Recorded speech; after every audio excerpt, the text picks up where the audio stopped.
Hello Virgo! Salamat sa pagbisita, salamat sa pagbabalik. Ito po ang inyong Sun, Moon, Rising Sign, and Venus. General reading tayo muli para sa sign ng Virgo. Ito po ay para sa Hunyo. Kunin nyo lang po kung ano yung nakarelate kayo. Tapos nyo hindi, kung hindi nakarelate, okay lang yan. Maaari nga mensahe sa susunod na buwan kung siyang makakarelate tayo. Pero naniniwala ako merong dahilan kung bakit tayo napadpad dito. Maaaring sa deck na ito, this is the Couture Tarot. Link ko sa baba. Kung nasa YouTube kayo, ang link kung gusto nyo ng sorry sa ingay. Kung gusto nyo ng magkaroon ng deck na ganito. Pwede din naman sa deck na ito or sa Oracle deck na ito. Bottom of the deck, retract. Bonus. Retract. Ewan ko magpahinga ka daw. Tama din kasi saktong-sakto yung main energy mo or core energy mo ngayon, Virgo is gustong magpadalos-dalos o kaya may gustong pagdesisyonan at gusto agad-agad. Very fierce or very malakas ang passion mo today or this month, at least sa June. Parang you wanna go out there. Parang yan ang energy of the collective this month since Gemini season. You want to put yourself out there.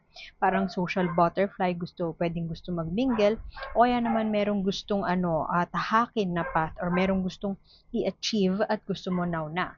Pero with the core energy na Knight of Wands, may pagpapadalos-dalos na enerhiya niyan. Message of, I don't know, may gusto kang i-message. Pasensya na po sa ingay na inyong naririnig. Biglang nakisabay ang mga pets ng aming kapitbahay. Pasensya na po. Sakto talaga no? Lagi silang sakto. Oy, balik natin yan. Kasi dalawa yon. Yung energy kasi na ito, parang siya yung pinakamabilis na mensahero sa tarot, sa buong tarot.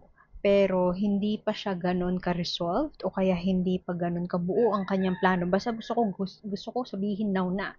Gusto kong hanapin now na. Gusto kong gawin now na. Gusto ko i-pursue now na without actually thinking of the consequences o pwede din naman without actually thinking ng solid plan.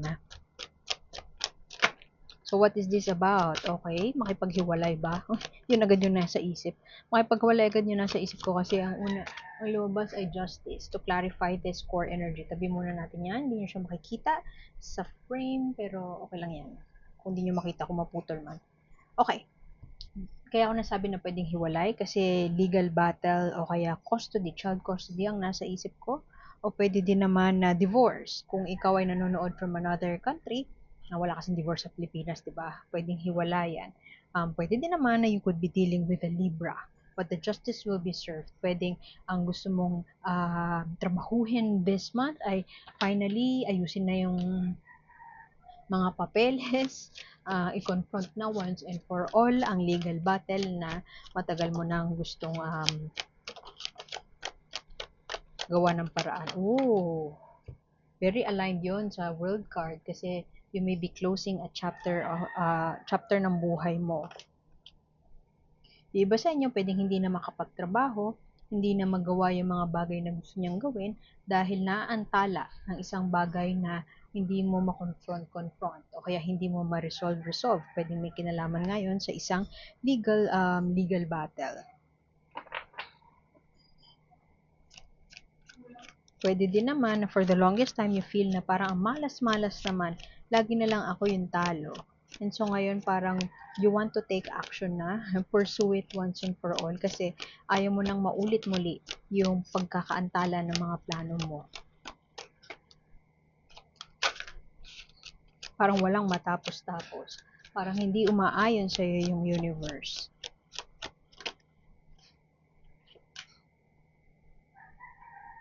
I don't know, pwede din kasi na yung iba sa inyo, isa itong simpleng parang halimbawa yung iba sa inyo nag-apply ng trabaho, nag-apply overseas work. Pwede naman local, basta nag-apply sa trabaho. Pero ang tagal ng sagot at ngayon nangangati na kayo na ewan ko mag-message sa HR. Hindi ko siya nakikita Wala akong nakikitang cup so far. So, hindi ko siya makita so far. as a love situation. Um,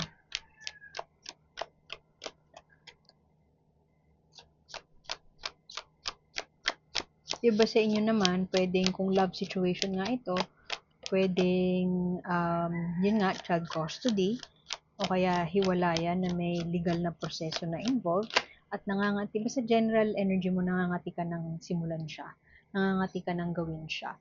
And ang ending nun, maaaring hindi siya magto-turn out the way you expect it, o pwedeng failure. Hindi ko nakita yung failure dito, pero pwedeng failure.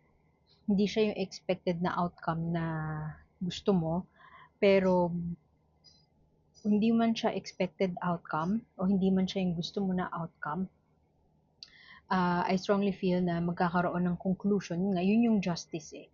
Hindi sa mananalo ka, kundi conclusion of a relationship na matagal nang nag-bog down sa iyo, matagal nang humila sa iyo pababa. Pwedeng may trade-off yan, pwedeng gugugulin mo ang oras mo para matapos na itong legal battle na ito once and for all, pero meron kang may kapalit, may kailangan kang isakripisyo. I don't know if kailangan mo mag-leave ng matagal, kailangan mong resign, pwedeng gano'n. Tapos, in the long run, parang matetenga ka for a certain time, pero maiisip mo din naman na okay na siguro to, kaysa naman hindi ko pa gawin once and for all yung matagal ko nang gustong gawin. Ingat ka lang din kasi maaaring you feel na ito na ang tamang pagkakataon para mag-take ng action.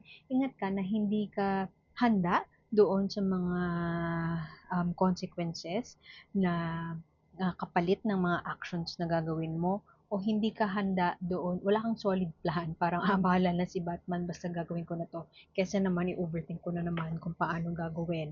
Kasi meron pang pangamba. Alam mo na meron kang kailangang tamang gawin, may tamang gawin, at alam mo na it's the right thing to do, pero may pangamba pa kung alam mo yun, iikot ka na naman ulit sa upuan mo, Virgo, at mapapaisip ka, gagawin ko ba to? Parang nakakatakot. You fear na baka ganito, baka hindi siya mag-turn into your favor. And the cards are saying na it might not turn in your favor nga talaga.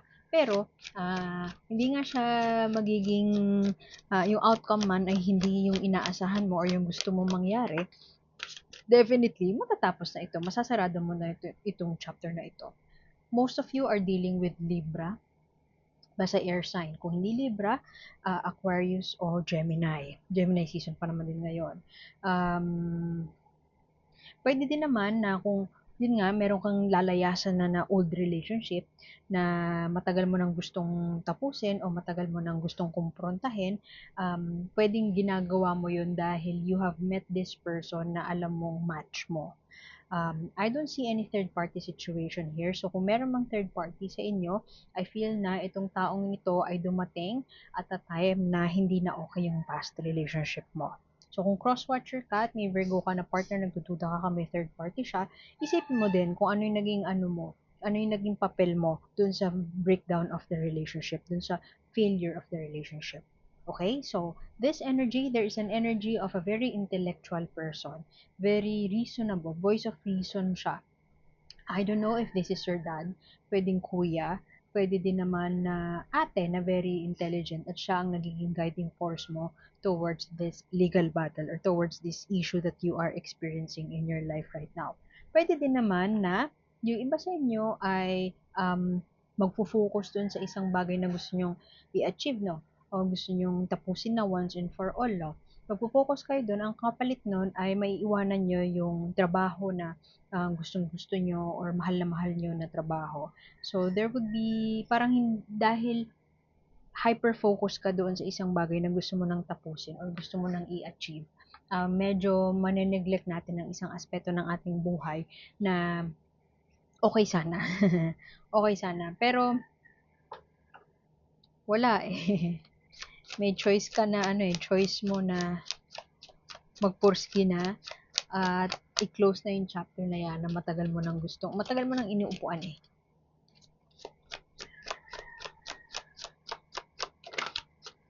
Ano tong Wheel of Fortune? Unexpected events.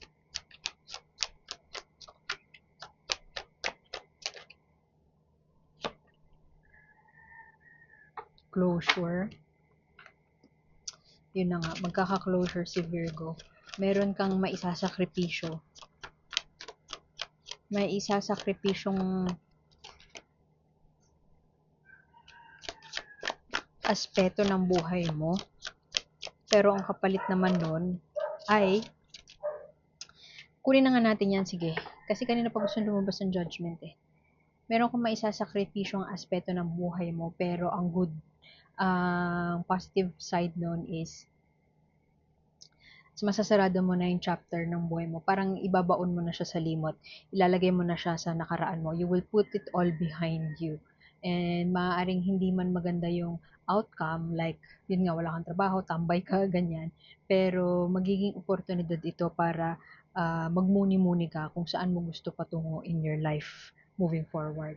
Pwede yung iba sa inyo kasi nagkaroon ng anak ng maaga-aga, hindi mo expected na magkakaroon ka ng anak, so parang hindi kayo nagkasundo ng baby daddy o kaya baby mommy. And so ngayon parang once and for all, actionan mo na yon, bahala na si Batman. Hindi man maganda ang outcome, or hindi man ang kahinatnan ay hindi man yun yung ine-expect mo, you quite you could look at it differently, na at least sarado na yung chapter na yon.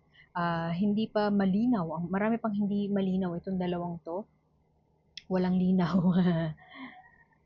Hindi pa malinaw siguro kay Virgo bakit ko ba to ginagawa. Hindi din malinaw kay Virgo kung ano ba yung gagawin ko.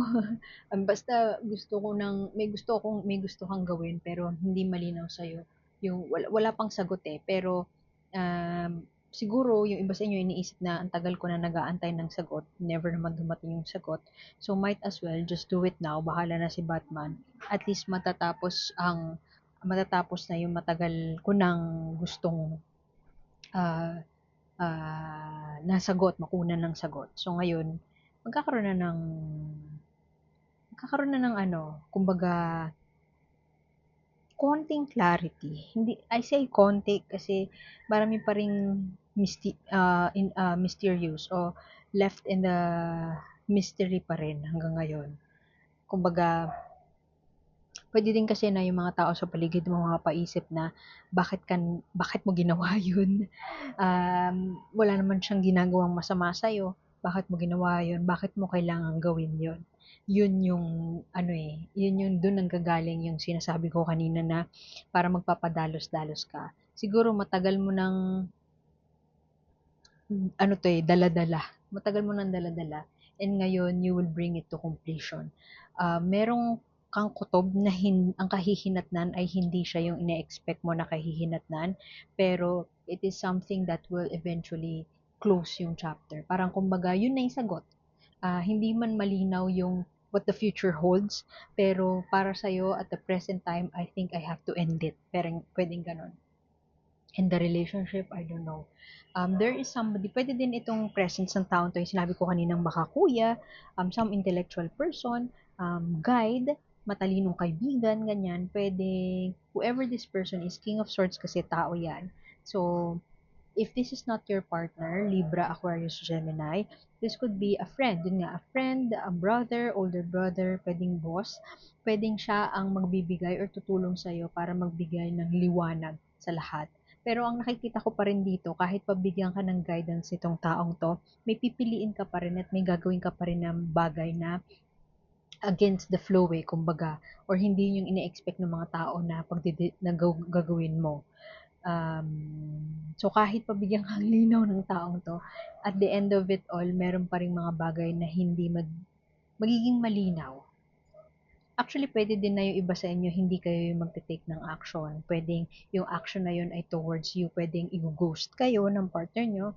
Pwedeng, alam mo yun, pinaplano mo all along na makipaghiwalay, pero it turns out bigla mong nalaman na siya na pala yung nag-aayos ng ano, naayos niya nang nailipat sa bangko niya yung pera niyo, yung mga ganon. Yun yung unexpected na example ng mga unexpected na pwedeng mangyari na hindi mo inaasahan.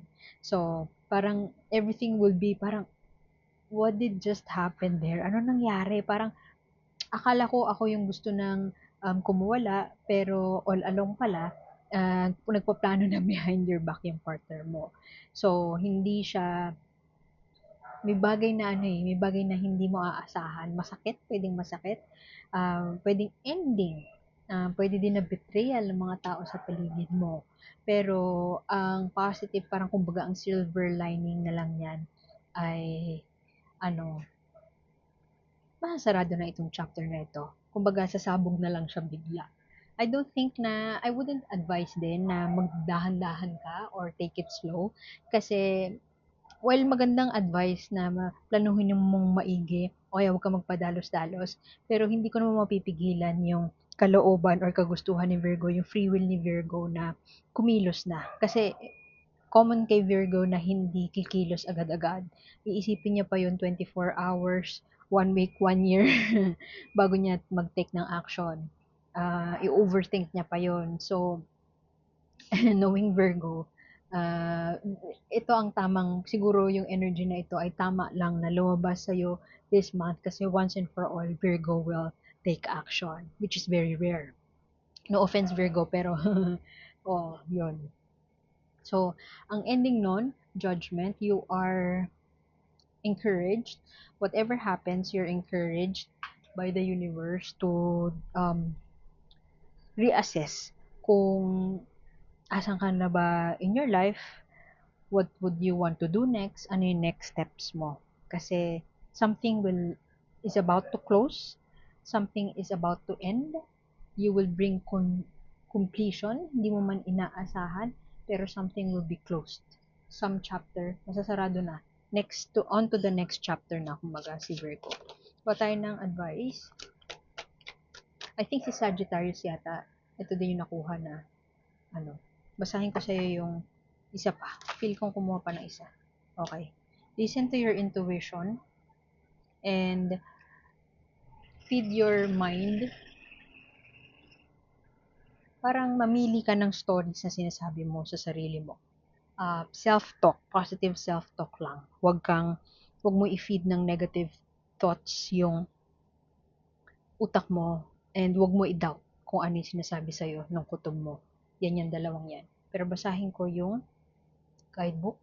Pag mula ngayon, binabasa ko yung guidebook para meron kayong sariling interpretation at para makita nyo rin kasi mahirap hanapin tong deck na to pero napakaganda ng deck na to. Ang ganda ng artwork. So, pag nahanap nyo, Amazon ko kasi ito binili. Pero, pag nahanap nyo local, go for it. Kahit hindi mo kailangan maging certified tarot reader para magkaroon ng deck na ito. Wisdom of the Wild Thing siya. Listen to the little creature in your belly. What does your gut says? What what is right for another may not be right for you. This is a time to test any advice or direction against your own experience. That little being that lives in your tummy will always tell you whether you're aimed in the right direction. It is essential, when considering your options, not to rely solely on the mental acumen of a pro or con list. Your mind only knows so much, but your heart, and especially your gut, are connected to your soul. They know so much more. Trust the emotional hit you get. What happens to your body when you consider the options? Does your heart expand, your breath deepen, your energy soar? Or does your breathing get shallow, your heart shrink, your nervous system tense into a fear-shaped thing? Does the little friend in your gut grin with possibility or shrink into the depths hoping to hide? This is your guidance system at work. Trust it. Okay, cultivate story.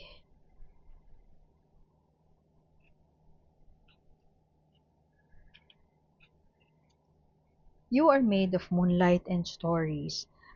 The night and its wildling creatures know this. When you need a change in your narrative, seek their counsel. Some stories lift you up, encouraging your potential and inherent magic. Other stories limit, diminish, or destroy your worth. You are being asked right now to consider which stories you are listening to and which ones you are telling. Telling yourself a story of empowerment will bring a surge of energy. Notice how your shoulders relax, your breath deepens, your heart warms. Telling yourself a story of scarcity or disempowerment leaves you tight, small, and cramped. While we are very selective about the books we read and the stories we watch on film, we are far less selective about the stories we tell ourselves. Now is the time to question the narratives you're allowing into the ear of your spirit. Choose the helpful ones. So, yun na nga. Katulad ng sinabi ko kanina. Do what you have to do. Listen to your gut. And trust yourself that your decision will be for the highest good of all, or for the better future of Virgo. You may have missed opportunities, but justice will be served, and this will be an opportunity for you to close the chapter and to parang yung limbo. Pwede kasing magiging single ka after, tas hindi ka sanay ng single. And that would be an opportunity for you to reassess what are you trying to hide, o kaya what have you been hiding. How can you be truthful to yourself? Ano ba talaga yung gusto mo? So yun, iwan ko na yun doon. Salamat sa pagbisita. Sana makita ko ulit next time. Ako po si A. Pasensya na sa ingay, and see you next time. Like, share, subscribe lamang po. Bye.